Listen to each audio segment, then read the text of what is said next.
Ito ang Radyo Patrol. Rod Eason, ABS-CBN News, DZMM.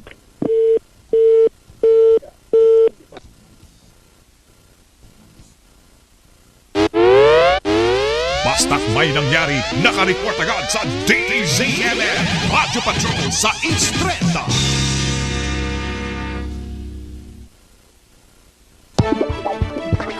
DZMM Radyo Patrol sa East 30. Naniniwala sa patas na pagbabalita dahil karapatan niyong malaman ang katotohanan.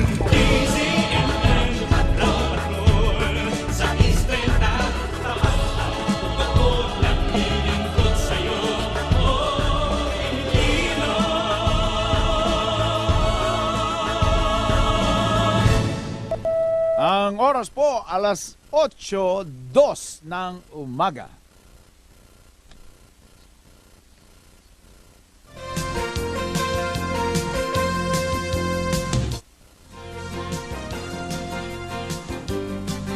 DZMM Balita.